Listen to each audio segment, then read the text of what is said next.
Hello again, everyone. This is Steve Callis, and in our continuing effort to interview as many Power Memorial Academy Hall of Famers as we can, we have a very special guest today.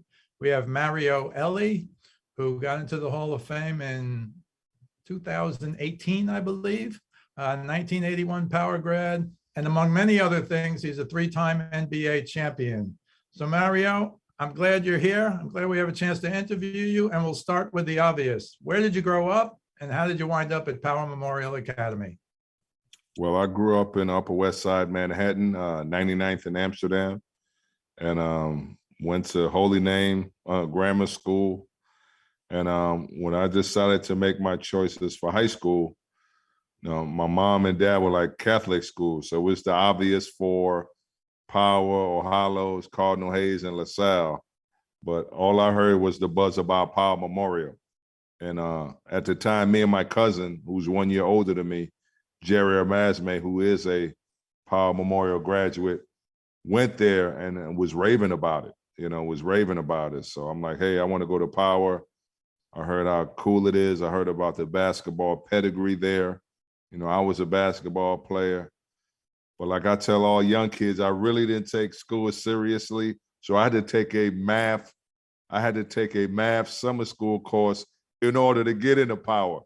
I got in all the other three schools. Power was just so hard because everybody wanted to go there. And I told my mom, I'm going to take the summer class so I can get into Power.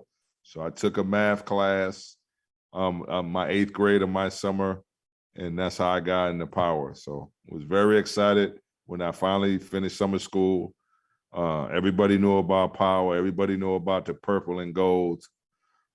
Just remember the subway rides, from 97th Street, getting off at 66, walking through the Lincoln Tunnel, seeing Martin Luther King on one side and seeing the great Power Memorial on the other side. So was very excited. I was a very excited young man.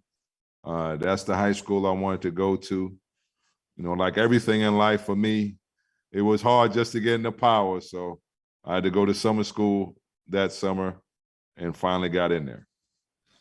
That's a fantastic story. So tell us about your years at Power. I know you played on the JV with Chris Mullin, which must have been incredible. I don't know how it was at the time, but you can tell us. But also tell us both on the court, off the court, your biggest influences. How did you find it at Power as a student and, of course, as a basketball player? It was an amazing place.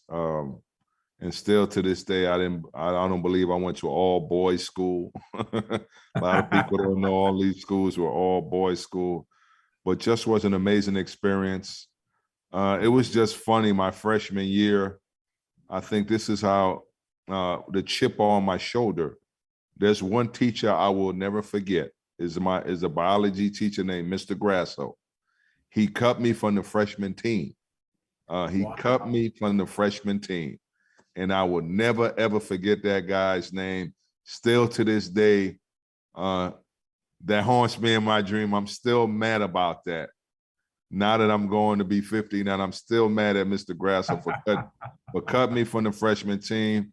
So what I did when I played in the murals, I made sure my team won, and they did. And I was so pissed. I was so driven, after that freshman year. And God bless me, because that summer I grew 3 inches. I grew 3 inches that summer. Had a chip on my shoulder. And then, our JV team was just probably a who's who. I think we went 25-0. Wow. I think Iona Prep was the only team that even came close to us. I think 11 Point was the closest any team got to us. We were just so dominant. Myself, Chris Mullin, Craig Ware, Mike Everett. We just had a fun squad. Had a lot of fun that year. And when you win the championship, ain't nothing like wearing that purple and gold championship jacket. You wearing it around and people immediately know, oh, Power Memorial, you guys won the championship with Power Memorial. So that was an amazing, amazing run.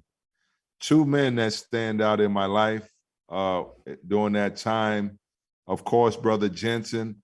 And a lot of people don't talk about Brother Costa, who was one of the meanest son of a guns you could ever I mean, he can know when you're talking. He knows when you're cheating. This guy was a very tough brother, but I knew where he was coming from. It was just tough love. You know, it wasn't nothing really, really personal. I knew he really cared about us. But boy, oh boy, he was a tough son of a gun. So those two brothers I remember like yesterday. Of course, I remember the Donahue coaches, you know, who were a big influence during my high school career. It was unfortunate. My junior year at Powell Memorial, Chris Mullen decides to take his talent to Zavarian. But what that did was sort of open it up for me. You know, I took it as an opportunity for me to lead the squad. I felt beside Chris, I was probably the second best player on the squad. So when he left, you know, the job of me being the top dog fell on my shoulders. I think I had a solid junior year, and I just had a great senior year. You know, being one of the top 5 guys, top 10 guys in the city. I remember me and my sister used to talk about getting that mugshot in the New York Post. Wasn't nothing like it. I just saw somebody posted on Facebook the other day. It was the PSL team and it was the Catholic school team. Right. So to get your picture in the Post at that time, you were a rock star. Just getting your name in when you had a good game in there. I remember I used to cut out little pieces. Oh, Mario had 27 points for the Powell Memorial Panthers. I used to cut it out. And any New York basketball head knows, you make it to the Post, you're the man. So that was pretty neat, being on there with Chris, of course. Who else was on there? Dwayne Johnson, who was a great friend of mine. Ernie Myers, who went on to do great things at North Carolina State. Yeah. Troy Truesdale, God bless his soul, was a great friend of mine, also went to Iona. And the one thing I can tell you about, you know, the time of Powell was fantastic. The competition was great. Just playing in the CHSAA, playing against a Division I talent every stop. I mean, yeah. Tolentine, Zavarian, Stepanak with Blucher, who went to Connecticut. I always tell people back in my high school days, it wasn't nothing like New York City basketball when you had a major Division I player on every team. It was outstanding. Yeah. I remember the crowds. I remember in Powell Memorial, they playing the music for us on the layup line. Me and Craig Ware just had a couple extra inches on a hop. I remember my junior year having my first dunk on the layup line. I mean, it was just an amazing time at Power. Just walking into that gym every day and seeing just one jersey in there, and that's number 33. So every time I would walk in that gym and see that jersey, I was just really proud to wear that purple and gold and to see what he went on to be, how great he was, one of the 50 greatest. And for me to come from that high school, look at that Powell Memorial High School, Ed Searcy, Kareem, myself, Chris Mullen. You had NBA talent, not just guys who had a cup of coffee in the NBA, guys who had excellent, stellar careers in the league, you know. Lenny Elmore. Yeah, Lenny Elmore. Okay. Absolutely. Yep. Brendan Malone being a long-time NBA coach. Just a lot of greatness and a lot of pride. And it's funny, Chris Mullen, to this day, he remembers everybody at Powell. Mario, you remember this guy? I don't know how he does it. I said, Chris, I got to see his face. I don't remember. I know the name sounds familiar. He was in our Spanish class. I mean, this dude's memory, he really loved Power, even though I know he left in the middle. He talks about Power all the time. He just sent me a picture. It's funny. 3 days ago, when he was coaching St. John's, we were holding a Chris Mullen Powell Memorial jersey from back in the day. So purple and gold, even though he went to Zavarian, he bleeds purple and gold. Well, you'll be happy to know there's a movement now to put Chris Mullen in the Power Hall of Fame. You got to. You got to. So I'm going to quote you at the next meeting because that's a no-brainer. And you also may know that Roddy Mullen, his big brother, who unfortunately passed away, he's going in this year. Beautiful. So Just a great family, the Mullen family. I mean, I remember just a quick story. I remember when I went to the Warriors. We'll get to that later. Just a quick story. The reason I wear 17 is because of Chris Mullen. Because when I got to the Warriors, he welcomed me with open arms. He invited me to his house for dinner. I remember his mom, God bless his mom, she was still alive at the time. Oh, Mary, we're so happy to have you with the Warriors. It was just a family. I mean, Chris was just amazing, man. It was just great to still be friends with him. That was a great story. So now you're a top 10 player in the city, which is a big deal. You're looking to go to college. Presumably you want to play ball. Hopefully you get a scholarship. Tell us what happened and tell us where you wound up in college. Well, like I mentioned, I was one of the top guys coming out of New York. And like I mentioned earlier, wasn't really in love with school. Wasn't really in love with school. I just wanted to be, I just wanted to pass just to be eligible to play. I remember, my senior year, I barely, graduated. And a lot of the schools I was getting, I went to 5-star 2 years in a row. I did great there. I'm getting letters from Florida State, Oregon. I'm getting letters from everywhere. But people wanted me to sort of sit out a year, And I said, man, I don't like school like that. It's a red shirt. If I would have known what I know now, I would have sat out. But I didn't know. I really didn't have no guidance and people helping me with colleges. So the great Jim Powell from the Bronx, New York, who was the head coach at AIC, spent his whole budget recruiting me, spend his really whole budget recruiting me. And I knew I was a Division I player. And I'm like, man, going Division II? All my other buddies are going Division I. So it was a very critical time in my life. And, I'm a Haitian. My parents are from Haiti. And my dad was like, he wasn't having it. He said, man, you got to make a decision. I need you to go to school and get your degree. So Coach Powell held that scholarship to the last minute. I think it was 2 weeks before college was starting. My dad said, what the hell are you going to do? And I had to take that scholarship. It was available for me. So I went to AIC. First college game, I get 29 points against one of the best Division II teams in the country. So I'm like, man, what am I doing here? My first year, I guess I got freshman of the year. And then my sophomore year was sort of a big year for me because I'm like, I'm dominating Division II basketball. Why am I here? I was thinking about transferring. So there was a lot of things going through my mind. I'm in my dorm room watching guys I dominated play on ABC and NBC, for Syracuse, Connecticut. I said, I scored 30 on this guy in college, and I'm here watching him on TV. So that just really built a lot of frustration up in me, and Sure. I was at a crossroad my sophomore year. I wanted to transfer. I wasn't happy. My college coach was like, Mario, you about to be ineligible, so you need to step up in this class. And my dad was big on education.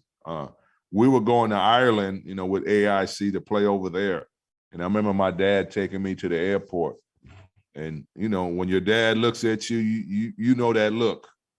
He gave me that look. And he said, you got some decisions to make. Your coach and your counselor told me about your grades. So what are you going to do? You need to step it up or you're going to be ineligible. So I stepped it up academically. And I decided on that trip to Ireland, I said, I got to make the best of the situation at AIC. So I told myself, while I'm here, I'm going to dominate. And that's what I did. 3-time All-American, 3-time Conference Player of the Year. I mean, we didn't have no threes or no shot clocks. I may average 40 if they had that. A lot of teams were holding the ball like the old North Carolina days, Right. with no clock. So they would hold the ball on us. So my numbers would have been a lot better, but I'd accomplished, what I set out to do at AIC. I said, I'm here. I'm going to dominate. I'll make a name for myself. I did that. Very disappointed my senior year. We went to the Final 8. I wanted to go to the Final Four because the Final Four is right there in Springfield, Massachusetts for Division II. We lost to Kentucky Wesleyan. I wish I was a little more selfish. I went down the lane. So the 2 or 3 guys came at me, and I dropped it off to my point guard who was wide open for a layup, and he fumbled the damn rock. And everybody said, "Man, you should have shot." So I should have been Jordan instead of LeBron at that moment. So, I had a great senior year.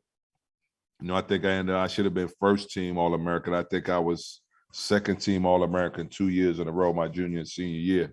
I mean, you got Oakley, you got Manu Bowl, Scottie Pippen. There was a lot of Charles Oakley. There was some real heavyweights on that Division II level. So I remember graduating, had a good time.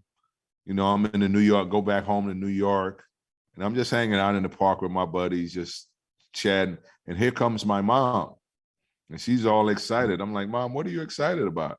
She said, "Honey, you got drafted in the 7th round by the Milwaukee Bucks." I'm like, "What?"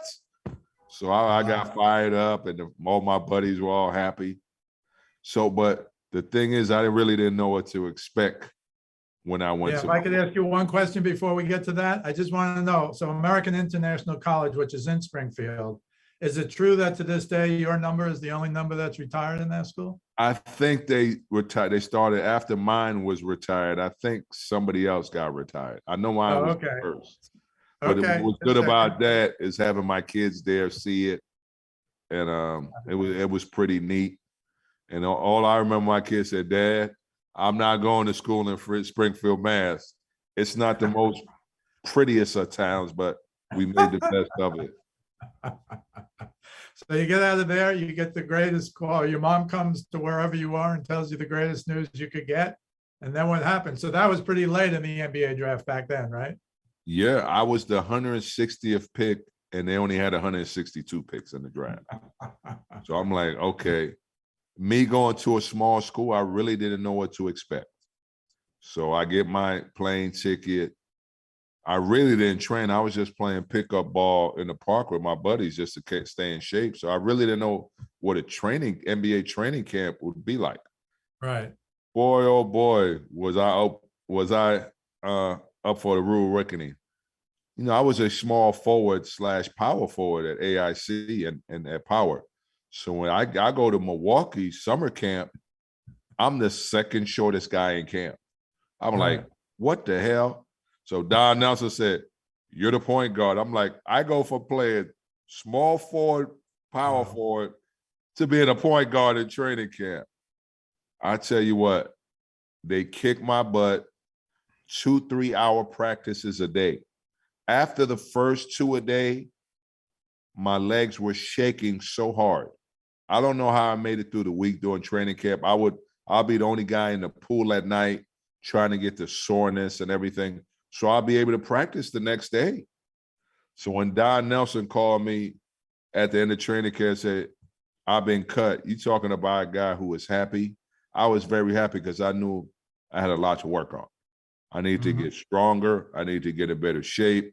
I needed to just sharpen up my skill set. So that's when I started my, going overseas, going on my basketball whirlwind. My first stop was Ireland. I had the most fun ever. Irish people are the most fun people you ever want to be around. I mean, you go to a pub at 11 o'clock in the morning in Ireland, you got guys in there drinking, man. I'm like, man, you got guys drinking this early? And it was just an amazing experience. It was sort of my first time overseas playing and adapting and living somewhere for a long period of time. But the people treated me just excellent. No real racism there. That's what's cool about the Irish people. They so cool. I get on the subway. We had sort of a ritual, all the Americans. We would get together in downtown Dublin, spend time with each other, read the USA Today together, see what's going on in the United States, and just talk about things. So it was pretty neat. So I would get on the subway. I'm sort of the only black guy on the train, but nobody, like I said, Ireland was just, people are so great. And they never saw color over there. The people were just They treated me just excellent. And the league was very cool. I played with Calvin Troy. I think he went to Rutgers. Dwayne Johnson was over there playing he went to Marquette for Monte Christi. My guy who I made first team All-City with, he was over there. My team won the cup over there. I got MVP, but we lost in the championship. So it was just an amazing experience there. So once I left there, I went to the USBL, Miami Tropics. So Sam Worthen was the coach, good friend of mine from Brooklyn, New York, went to Marquette. Yeah. I played with World B. Free. World B. Free was sort of old. He was sort of at the tail end of his career, but he was still a hell of a player. I bet. So I played in that league, and we ended up winning that. And I think after that, I went to Argentina. So I went to Argentina for a couple months. Really didn't like it there because the American, usually when you go somewhere, you play with another American. So the American guy that I played with over there, he's been over there for a while, so he had a family. So he spoke fluent Spanish. So I was by myself a lot out there.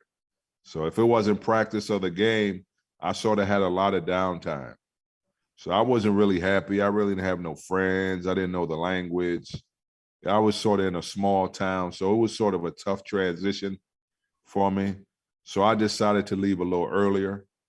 So I got out of there and came back home and then they had a 6'5" and under league. So it's called the World Basketball League. Even though they had guys in that league that were 6'8" and 6'9", they still called it the 6'5" and under league. I'm like, this dude ain't 6'5". I played for the Youngstown Pride. Myself, Mark Wade, I think he went to UNLV. Barry Mitchell, who went to Virginia Tech, was a big CBA guy. So it was a great league. So we played teams like Calgary, Saskatchewan, Memphis. It was a very competitive league. You got a couple of pros who came out that league. So we end up winning that league, And I'm like, okay, well, now what's the next step? I get a call from Portugal. So I go over to Portugal and I team up with my buddy, Dwayne Johnson. I bring him over there with me. Yeah. And we go over there and we're in a town called Ovar, which is north of the country, near Porto. Porto's north, Lisbon is south. Okay. And here's a guy from New York City, grew up in Manhattan, 7-8 million people, goes to Ovar, Portugal, where there's one street light in the whole town. Oh, boy. After 7 o'clock, you don't see nobody on the street. Wow. In the morning, it's sort of like by the water, by the beach. In the morning, you see women walking cows on the side of the road. So that's when I learned how to drive a stick shift over in Europe. So I had to, they gave us cars. They said, here's your car, learn how to drive. If you want to get to practice to the game. So they just threw me and my buddy in our own cars and we learned on the fly. So we learned how to drive. And we won the championship that year. Had a great year. Our first year over there, win the championship. The club hasn't won a championship in 30, 40 years. They ripping my clothes off. They take everything. I said, dude, you can't take my underwears. You can take everything off. The fans were so excited. Me and my other American, we both have our underwears on. We running into the locker room. Everybody was just so excited. The town party for like 3 or 4 days because we won a championship. And then that small town, we decided to go back. I decided to go back for one more year. And we won the cup the following year in Portugal, but we lost in the championship. So I said, I think I'm done. I think I'm ready to sort of try my, luck with the NBA. So that's when I decided to go to the CBA. And this is when Sam Worthen has a connection with the CBA coach at the time. His name was Gerald Oliver. And nobody heard of Mario Elie. And Gerald Oliver said, who's this Mario Elie?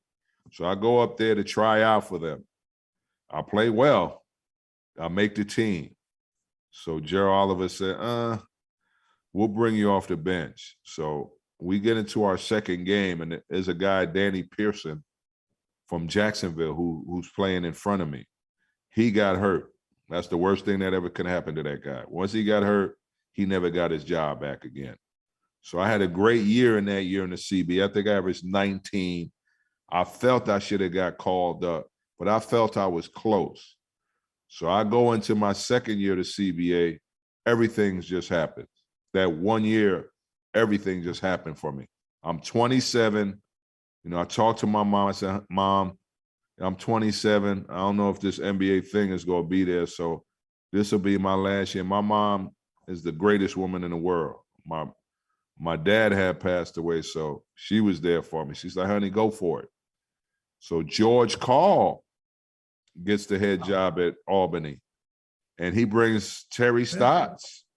So I got 2 NBA coaches, you know, on my squad. And George Karl saw something in me. He brought out a lot of confidence in me. And we just ran through the CBA that year. I think 6 or 7 guys got called up that year. I think we end up being 50-6 that year.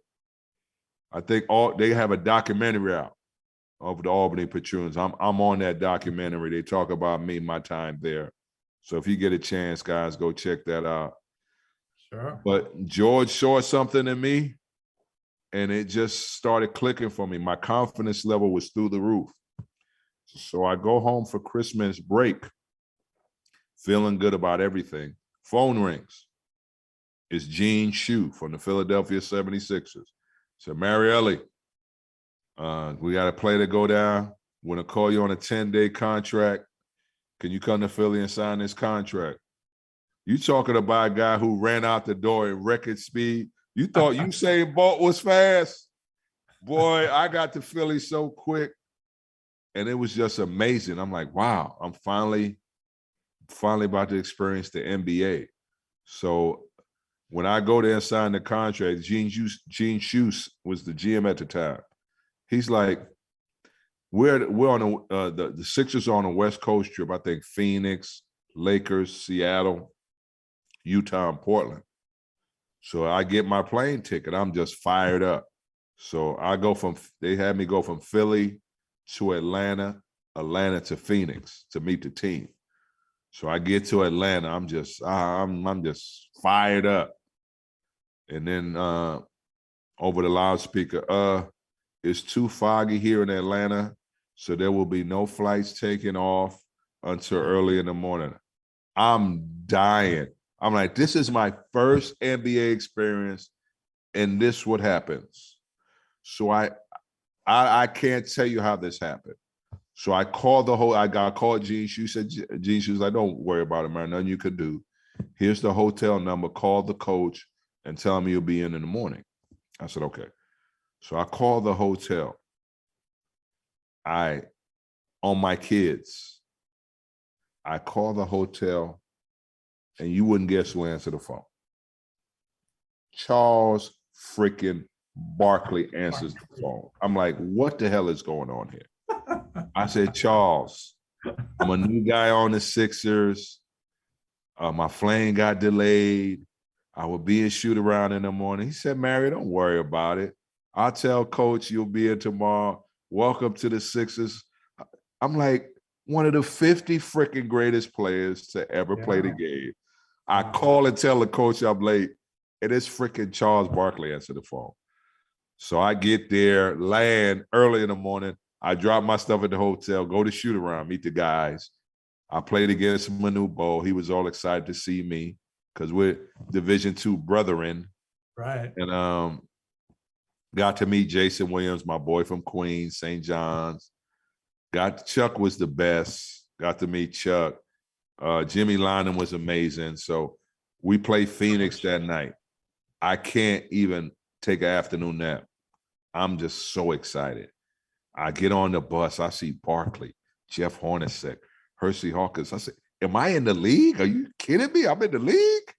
Yes. I go in the locker room. Number 8, it says Elie on it. I'm like, I put it on. I'm like, I mean, it was a surreal moment for me. All the hard work, all the jump shots in the park, all the tournament games, all the pickup games with my brother, going to different parks, bringing our starting 5, holding it down from 8 in the morning to 5 in the afternoon, not losing a game. So I remember all that stuff. Yeah. So we getting our butts kicked by the Suns. Kevin Johnson, Tom Chambers, and them, they just lighten us up. So coach is like, Mario. And I guess it was like 2 minutes left in the game. Just to be on that floor, I mean, send chills to my spine. So we go on to LA. I really don't play that much. We get our butts kicked. And then we're in Seattle, and we get our butts kicked again. We weren't a very good team. Charles was the lone star.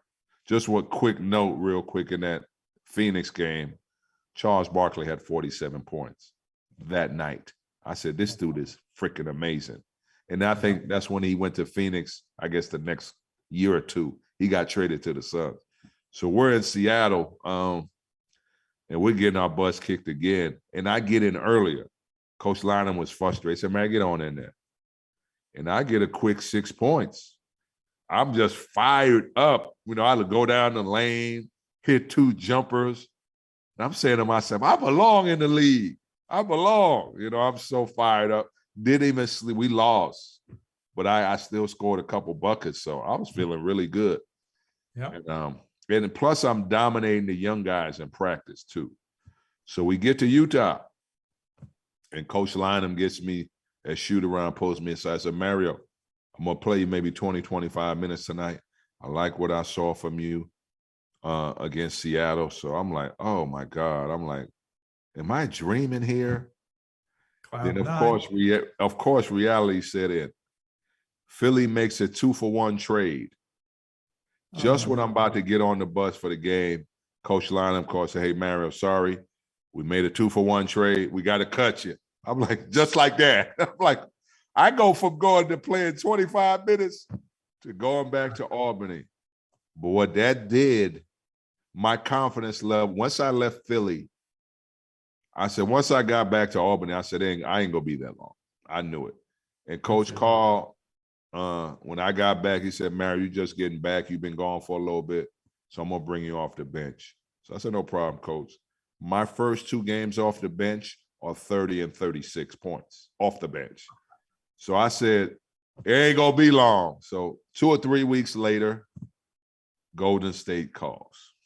So I fly out to Denver. The Warriors are playing Denver. And I always tell young guys this story. Don Nelson brings me in his room. He said, young man, I'm going to give you 25 minutes tonight, and you better show me what the hell you got, period. And that's what he said. So I go back to my room, and I'm ready. This time, I'm like, I'm ready. So we played the Nuggets that night. I think Marshallonis got hurt, so they called me up. So I get 14 points and 11 rebounds, and the rest is history. We fly back to the Bay Area the next day. Don Nelson said, I'm signing you this year and for next year. So that's how my NBA sort of career started, playing with Chris Mullin, Mitch Richmond, and my man Tim Hardaway got in the Hall of Fame. God blesses men like me, because I don't deserve what happened to me playing against playing with top 50 players. Like I mentioned to you, I had lunch today with Clyde Drexler. I hung out with my brother Sam Cassell 2 days ago. So it's the bonds are amazing that you build with people. So I remember just my first year with the Warriors. I mean, we beat San Antonio in the playoffs with a 7th seed. I'm starting with these 3 Hall of Famers. I'm guarding Terry Cummins because Don Nelson always liked to play small. He was the inventor of small ball. And we ended up beating them that year. So and our gift in the second round is Magic, Worthy, and Lakers. So first game, LA Forum, stars in attendance. I scored 21 points, even though Magic had 40-something. I said I had 21. I was happy with my performance. And then the second game, I hit the game-winning free throws to win the game. We were down 1 point. Worthy shot a shot. He missed it. I got the rebound. And Elden Campbell fouled me. So here's a rookie at the LA Forum in the second round of the playoffs with the Wow. game on the line. So I step up, make the first one, make the second one, we get a stop. And that's the only game we win in the series. So they went on and beat us 4-1. But I'm riding so high. So, I stay in the Bay Area for maybe a week or two. Then I go home to New York. So I said, I'm going to be in New York most of the summer. 3 weeks into my trip, my phone rings. And it's Chris Mullin. And Chris Mullin said, Mario, you ready to prepare for next year? I'm like, what the hell are you talking about? It's summertime. He said, are you ready to prepare for next year? He said, he didn't say, get your ass out to the Bay and me and you go get to work. And I never forgot that. Sure. It's the reason I'm in the league as long as I wanted to be in. Because I now young players don't have guys, veterans like that to really show them. That was good about our era. You had veterans who taught you how to be pros. Chris Mullin, Mitch Richmond, and Tim Hardaway taught me how to be a pro. We'll play 2-on-2, 3-on-3, 1-on-1. We lived in the gym. And every time I see those guys, I thank them. Because if it wasn't for them, I wouldn't have the longevity in the NBA I had. Because I knew every time I would go into a summer, I knew what kind of work I had to do. And it's because of Chris Mullin. And that's why I wear 17. Everybody said, why you wear 17? I said, because this man taught me how to be a pro and how to last in this league. And I did. I ended up having a fantastic career. Get a little disappointed when I don't get mentioned more with the New York players.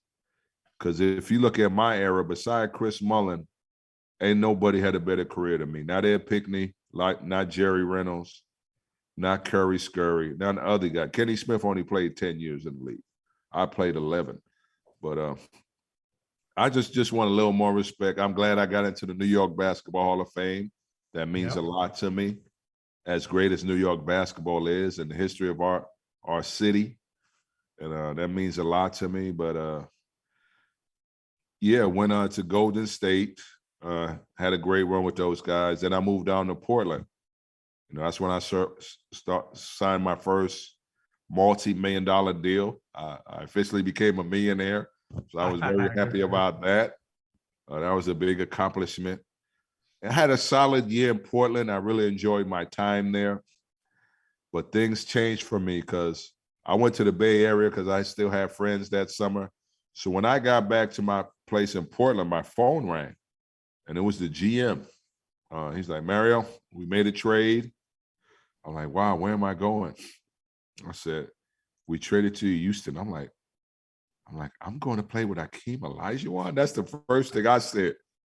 I must have left Portland within 2 days. It must have been a record, packing my stuff and headed down to Houston. And it's funny I got traded there because I had friends on the team. So when we got eliminated, when I was with the Blazers, we made the playoffs.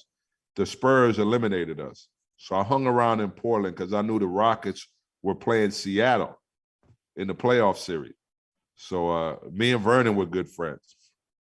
And when they had game 7 in Seattle, and I think it was the second round, I don't know if it was the first or second round, I drove up from Portland to Seattle to see that game. And it was an amazing game. And to end up being on that team the next year. So I get to Houston. Rudy T said he saw me at a bar and said, we need this guy on our team. So I was happy to get there. I kind of knew we had something special from training camp. We really got after it, got out to that 15-0 start. Olajuwon, I remember the big matchup with Ewing. Everybody said the streak is going to stop in New York, and Olajuwon puts 37 on Ewing. And while streak is still alive, I think we went on and we're 23-1 at one point. We ended up winning 59 games that year and had a tough playoff run. First round was the Blazers. Clyde beat them. Second round was tough. We played Phoenix. We had the home court. I mean, we had 2 20-point leads at home at the first 2 games, lost both of them. So the city was just killing us. The newspaper were killing us. Nobody believed we were going to do anything. But we had a group of men in that locker room that just believed in each other. And that's what happened. We came back. We won 2 in Phoenix. They won. I think we won at home. They won at their place. And we win game 7 in Houston. Played Utah the next round, beat them 4-1. Then, of course, the hometown team. I grew up 5 minutes from the Garden. We played the Knicks. Great series, just physical. 2 of the best defensive teams to me ever. Great big men, physical big men. Thorpe, Olajuwon, Ori, Mason, Oakley, Ewan, Charles Smith, Harper, Starks, Anthony, Davis, Elie, Cassell. I mean, it was just an amazing series. I know everybody remembers that's when OJ, the Bronco game. Half was on, half the screen was watching OJ get chased. The other half was watching us. So that's right. And Sam Cassell, my brother, who's interviewing for the Utah Jazz job. I'm hoping he gets it. He made that big shot in New York for us. That's when everybody realized who he was. And just remember, it was a little frustrating going home down 3-2. But when you have number 34 on your team, who has the utmost confidence and belief, and to get the big block in game 6, and then we knew we were going to win the game. Once we won that game 6, we knew we were going to win game 7. And just to win a championship against your hometown team, it doesn't get any better than that. It doesn't ever get any better than that. And just that summer, just being on a cloud. When you accomplish something like that, I mean, still to this day, I can't really walk around Houston. People don't even call me my name. They call me the Kiss of Death.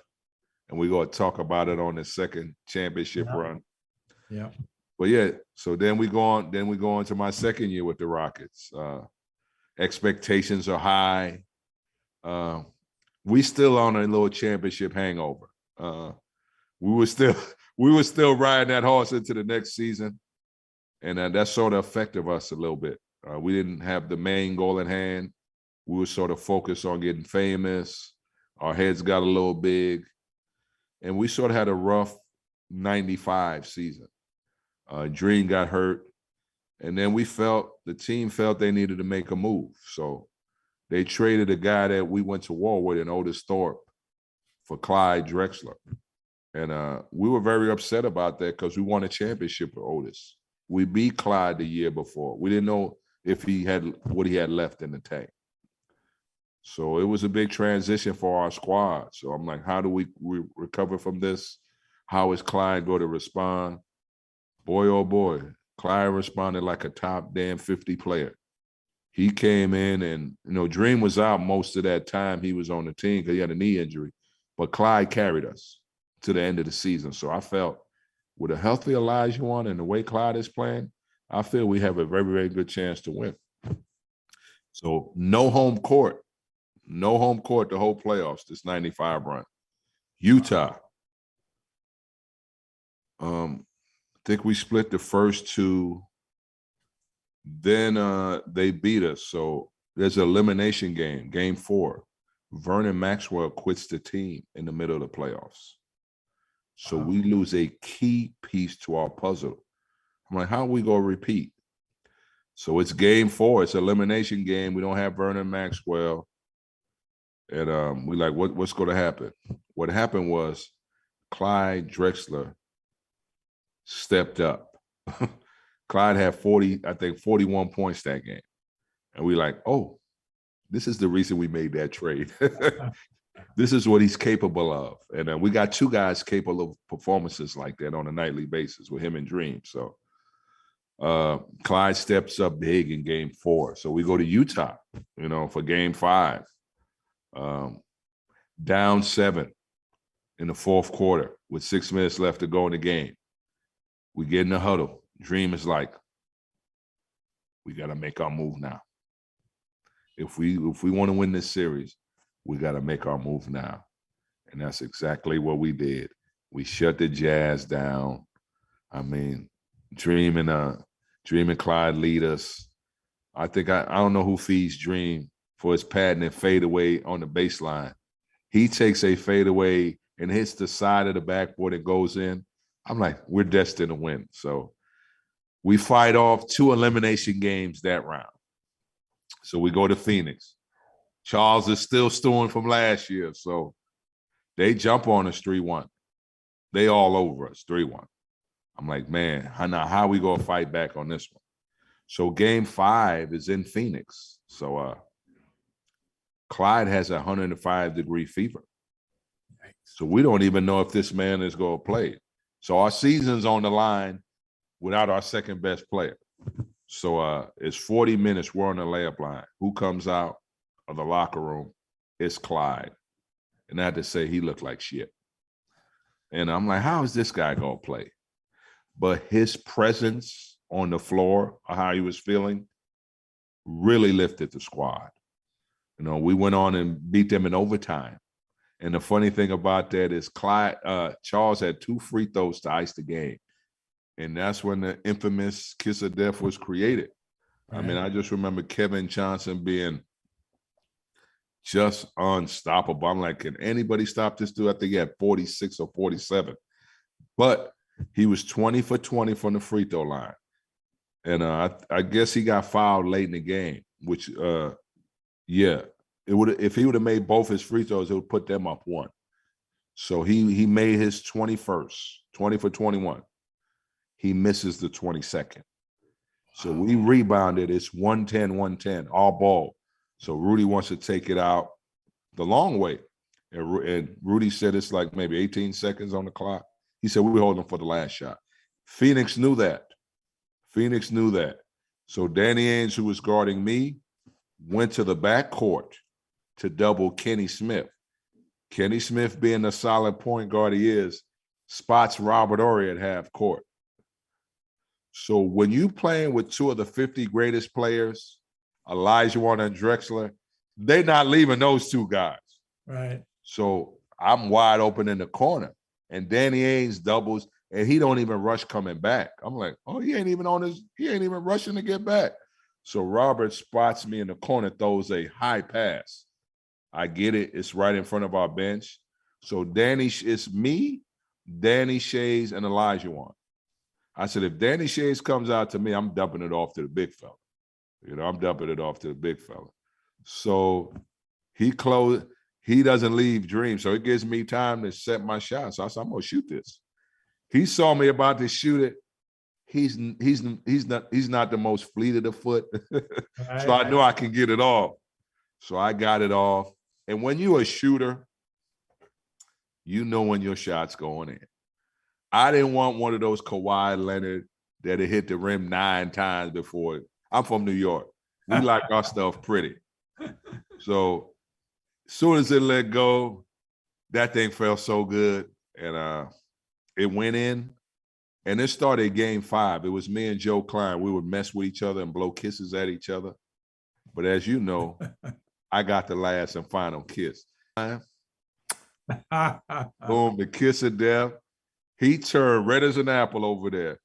What's funny about that moment is that I saw how my teammates jumped on me, and I was so locked in and looking at Joe Klein, I really didn't get calmed down till I sat down and realized what I'd done. I was so caught up in looking at Joe and talking mess with him, and Clyde laughing, Sam, everybody jumping on me.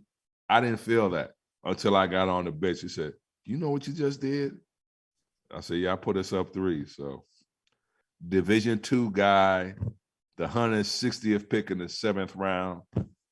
If you believe in your abilities, anything is possible. And my hard work put me in that moment. And I'm glad. I mean, it's one of the greatest moments in NBA playoff history. It's good to be 55. I think I'm number 55 on the all-time. That's pretty neat from a guy with my pedigree. You know, I had big games, but I just showed up in big moments, you know, and all that hard work growing up in New York, you know, them shots taken in the park when I was a little young man. I thought about all those things. And it was just a great moment for our team. Then we go on and play San Antonio. David Robinson gets the MVP. Why did they do that? That number 34, boy, he just took his game to another level. He just took his game to another level. We rode his coattail that series. And then Penny and Shaq ain't have a chance. So Penny and Shaq ain't have a chance against us. So when they lost that first game, and especially when they were up 20, and poor Nick missing those free throws. And yeah, 1 second, I gotta get the door. Nick Anderson, right? Yeah, Nick Anderson missing the free throws. I gotta get my door for my son. Sorry about that. Cha-cha, be quiet. And then it's open. And then we went and Kenny Smith hits the big shot, another New Yorker. I ain't mad at him that he went to Malloy. He's still my buddy though. But Kenny had a great game. Kenny hit like 7 threes. He hit the 3 to tie the game. And we beat them in overtime. And once we beat them in overtime, their spirit was broken. Their spirit, especially when you have a young team. We're a veteran team. When we went down 20 against them, we did not panic. And Shaq says that in the video. He said, when we went up 20, we out there celebrating like we won. He said they were calm as a cucumber down there. There was no panic. And that's the kind of guys we had. So we go on and sweep them guys. And not many teams win back-to-back championships, you know. Right. I was a guy on both those teams. I mean, it was pretty neat. Then I move on to San Antonio with the great Greg Popovich. I want to ask you one question about Houston, though, before we leave. So I spoke to your good friend, your great friend, Craig Ware, and he gave me 2 words to describe you: efficient and persistent. And I said, I got a stat about Mario Elie. Tell me if you think he'll know it. And he said, well, I'll tell you this. Mario Elie knew his stats, my stats, and everybody else's stats. But tell me if you knew this. So this is from the 96-97 season. You shot 42% from 3, 57% from 2, and 896 from the foul line, under 90%, okay? Tell me if you know about these stats. These are from Basketball Reference that year. There's a stat called true shooting percentage. It's defined as a measure of shooting efficiency that takes into account 2-point field goals, 3-point field goals, and free throws. I just read all your numbers. You were number 1 in the NBA that year in true shooting percentage. Do you know that? I didn't know that. I knew I was top 5 in free throws and threes that year. Okay, well, let me give you who came in second and third in that. True shooting percentage, Mario Elie first, John Stockton second, Chris Mullin third, okay? What? That's only one. Let me give you the other one. Basketball Reference, you can look it up, 1996-97, NBA leaders. There's a stat called offensive rating. It's defined as an estimate of points produced by a player per 100 possessions. Wow. Number 1, Mario Elie. Number 2, John Stockton. Number 5, a guy named Michael Jordan. How cool is that? You can look it up. So he said, you know, he knew a lot about stats, but they didn't have this stuff in the 90s. You know, they didn't have those kinds of advanced stats. So he said, be sure to ask him and let me know. But now you can look that up and print it up, man. 96. I know that's pretty amazing, man, to hear that. But you know what is most important? I think that's the same year. I don't know if I was 6th or 7th in voting in Defensive Player of the Year. I don't know if it was that year. It might have been that year. Well, you were the complete player. I don't think people understood, though. They viewed you junkyard dog, a tough guy, maybe undersized if you're playing the forward, but you could also shoot it. You were a great free throw shooter. You could do it. And when I found those 2 stats, I will tell you, I was a little surprised, but I spoke to Craig and he was like, yeah, I don't know if he'll know that, but if anyone knows it, it'll be him. And I said, I don't think they had those stats, 25. I didn't know that. The thing I did know, I that was probably my best year in the league. And I remember they did an article on me in a Houston Chronicle. Barkley said, Mario's our MVP of the squad. And I'm playing with Charles Barkley, Keem Olajuwon, and Clyde Drexler, 3 of the greatest to ever lace them up. And to hear them say something like that was pretty neat. All great human beings. Love all three of those guys. And Yeah, but wow, that's pretty amazing. you're the kind of guy that you need to win a championship. That's exactly there's always one, maybe two, but you need superstars. Don't get me wrong, but there's always that other guy. You need that glue guy. So you have the long and winding road to get to the NBA. You have the long and winding road now. But now you're a two-time champion. So you leave Houston and then pick it up from there. Yeah, I leave Houston. I sort of left there not on good terms. You know, I remember that last year, my last year in Houston, I got to realize it was a business, but when you win 2 championships with a franchise, and I remember I was going to Jersey, we go play the Nets. I get to the plane, there's like 1 million cameras in my face. I'm like, what's going on here? They said, Mario, what do you feel about the trade? You and Roderick Rose for Damon Stoudemire. I'm like, what the? You know what I say? What the? You didn't even know. And it was bad for me because I'm like, I'm not a star player. I should have knew better, but that was my fault. It's a business at the end of the day. But I end up being mad at the team and just going off. And I had to ride the plane with them. We land the plane in Jersey. The trade is off. I have to go back now to this mess. I just finished killing the squad. I'm like, oh, the trade fell through now? I got to go back. So it was a tough last 15 games for me there because, all I gave to the team, having major surgery while I was there, being undercutted by Jalen Rose. I broke my forearm. Yikes. So I gave a lot of sweat and tears to the franchise. So when they decided to move me, I'm like, whoa, if you would have told me, I would have had no problem with it. But just, finding out the blue. So it was a tough year for me. Then I went to San Antonio. It was a lockout year. So Avery Johnson was a good friend of mine. He's like, man, why don't you come on down to San Antonio? We got a good situation here. So I go on down there, and they have Jaren Jackson, Steve Kerr. Those are the guys who were at the 2 guard. So once I hit the Spurs practice facility, I told Avery Johnson, give me 2 weeks. I'll have that starting job. Just give me 2 weeks. So we got off to a rough start. We were 6-8. They talking about Pop's job and all this stuff. And I think we're playing the Pistons. And Popovich comes into the locker room and said, hey, we're making a change in the lineup. So he said, we're going to start Mario and we're going to bring Jaren off the bench.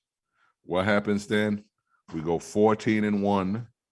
Wow. Then we go on and play. There's a big game against the Rockets. We're at the Alamo Dome. It's like 32,000 people. And I'm still fuming from, my departure there. And it's an NBC game. We're playing on national TV. They kicking our butt. We're down 20. Here we come, coming on back. We come on. I think I scored the last 10 points of the game for the Spurs. So it's a 2-point game, I think. Or was it tied? I think it was tied. Rockets had the ball. Scottie Pippen comes down, shoots a 3 halfway in the goal, spins out. David gets the rebound, 18 seconds left. Papa said, I'm not calling timeout. So he runs a mid pick and roll with David Robinson, and Doug Collins calls it perfectly. He said, David Robinson's going to get a shot here off this pick and roll. Avery turns the corner, so the big has to help. So Dave pops. So Bryce Drew is guarding me on the opposite side. So he comes to David Robinson. So I roll up to the right angle 3 with maybe 2 seconds left. Dave swings it to me with maybe a second left. I get the shot off. It goes in. I think it's they call the timeout with like 0.4 seconds. The Alamo Dome just goes insane, erupts in there. It's like 30,000 people in there. Yeah. And I'm looking at the Rocket bench and I'm cussing up a storm, pointing at my chest, looking at them, letting them know that you seen this before. And I just see the little smirk from Dream, and he just started laughing. And that's what made my night. I had so much animosity that I shouldn't have. Because it's a business at the end of the day. The Rockets treated me well, but I took it personal because I wanted to be there. I love being a Rocket. And we ended up winning that game. We went on and win the Western Conference. Of course, we played the Knicks again. Do it again. Do it again.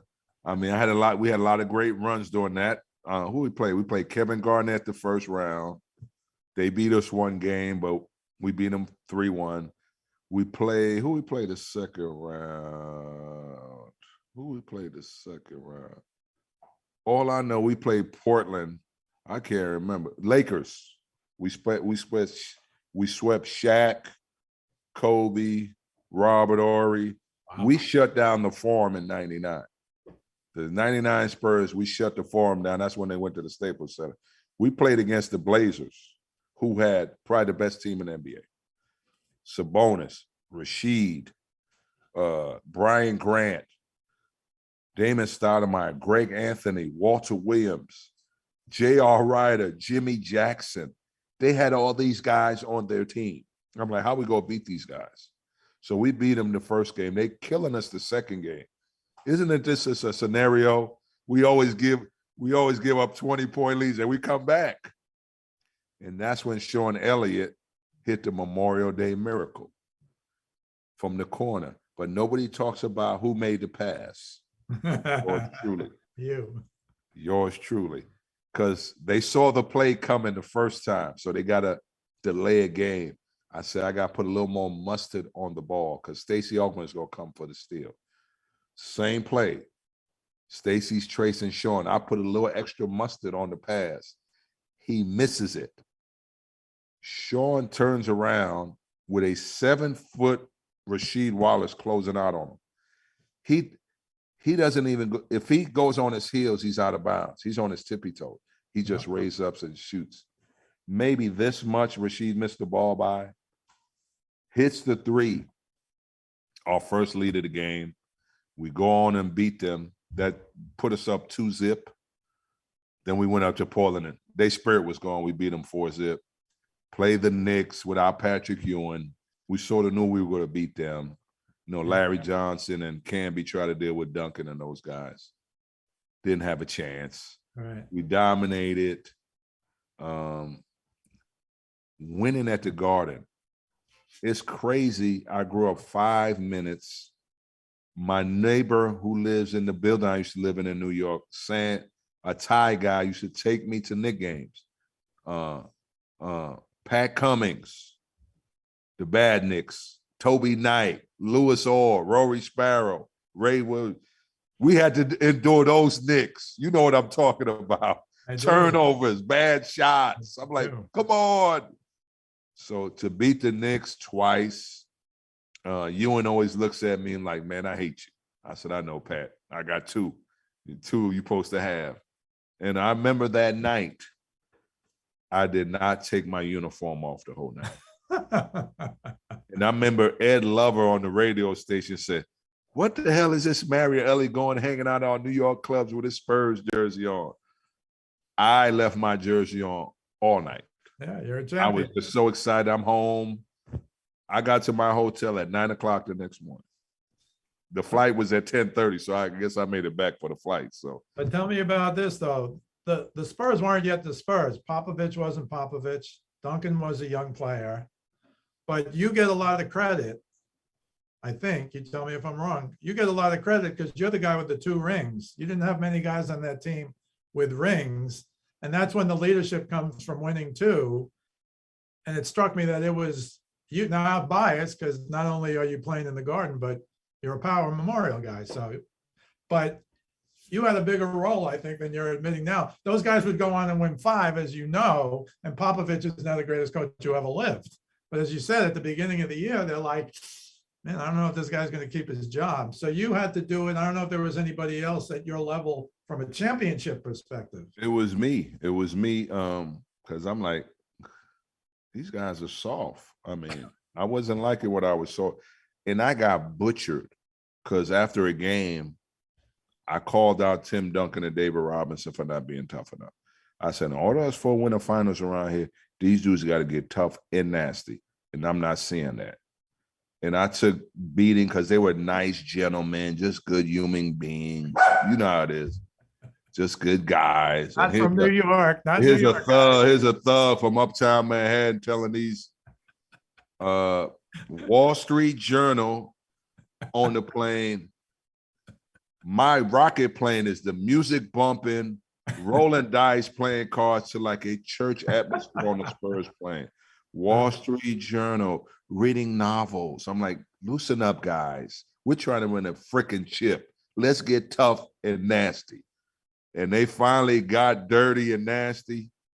And we went on and won one of 5 for Popovich. So, and it's funny that you mentioned that story, because when I retired from the game, the first person that called me for a coaching job was Greg Popovich. So he knew, obviously, he knew. He never forgot about that. So yeah, that was, to me, was pretty cool. Tim Duncan gets hurt my second year in San Antonio, tears his knee up. We're never the same team. I got Minnesota, Phoenix. I'm winding my career down. So I go to Phoenix, play with Jason Kidd, Cliff Robinson, Rodney Rogers, Sean Marion. Wow. Lose to Sacramento in the first round. They wanted me to come back for another year. You know, I just had got married. Me and my wife wanted to have kids.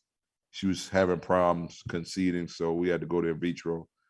So I retired then, had kids, got 3 amazing triplets now. So triplets? yeah, then, once I got in, I got a call from the Spurs. They invited me to their training camp just to sit and watch. I did that. I said, Pop, if anything comes up, let me know. He said, Mary, I don't got nothing right now. So Mike Brown the following year goes to Indiana. So I'm on vacation in California with my kids. I get a call, 210 number. I said, who's this? He said, Mario, this is Greg Popovich. I got 1,000 freaking people calling me about this job. Do you want it? I said, here's my fax number. Send me the freaking contract. So that's how my coaching career started, with the great Greg Popovich. I would have been a head coach by now, but I chose to join my boy Mully in Golden State instead of stay with Spurs. But you live and learn. I'm still blessed and no hard feelings. But you had a number of assistant coaching jobs. It wasn't just. Yes. And I got my buddies up for a coach now. If he gets it, I probably would join him. Oh, yeah. Cattell is interviewing for the Utah Jazz job. So my fellow Palm Memorial brethren, pray for my boy to get that job, because he's a hell of a coach. Absolutely. We will be, for sure. So, and now tell us what. You breaking up. A different step for, you were doing stuff with the Rockets this year, right? Yeah, I've been doing. You were doing stuff with the Rockets. Yeah, I've been doing the stuff for the Rockets past couple of years, TV wise. It was a blessing. I love coaching, but I missed a lot of time with my family. So the TV gig allows me to be around my kids more. Yeah. I got to see a lot of high school games I didn't get the chance to see. So my son's going into college now. Cool. So he's going to college right in Austin, Texas, which is a 2.5-hour drive. My daughter goes to UT, so they both in the same town. My middle son goes to Arizona State. So just been a busy dad. My wife is a news anchor, so that's where I get my TV tips from. My wife's been a news anchor for 36 years. She's amazing. She worked on MSNBC with Mika Brzezinski, and what's the other girl? I can't remember her name. But she worked with both of those women. Now she's a main anchor in Houston for years for ABC affiliate down here. And I'm just a stay-at-home dad. I love watching my Yankees. That's my number one sports team. I tell everybody that. Especially this year, right? Especially now. Well, I work for AT&T. They cover the Astros. So every time I tweet about the Yankees, I get a text from the AT&T people. I'm like, y'all know where my heart is. I'm a New Yorker. Yankees are my team, whether it's football, baseball, basketball. That's my number one team. Everything is second. So Mario Elie, you told us a fantastic story, the perseverance, as Greg Ware said. Do you have any final words? Because we're going to wrap it up now, whatever you want to end with. You've had a charmed life, but you worked awful hard to get it. So there's that story, perseverance. There's that story we can all learn from. And to still be at it all these years later, good for you, assistant coach and doing TV. And who knows, maybe getting another job in the league. At the same time, you get the opportunity to see your kids grow up. You can't beat that. Any final words? The love from where I'm from. New York City holds a special place in my heart. Always have my Yankee hat with me. It's what made me who I am. My parents, migrated from Haiti to come here to have a better life. I thank them for that. And I thank the city of New York. I thank Holy Name. I thank Powell Memorial. Just a lot of great friends. Craig Ware, Jesse Fong, Chris Mullen, all my brethren from the memorial, we call it, the purple and gold. Very proud of my city, very proud of this school heritage. Very sad when it closed. Just a lot of great history in that building. Just a lot of great people I met in that building. When I'm in New York, I walk by it, I don't see a condo. I see Powell Memorial, in my vision. I don't see a condo. I see this is where I went to school.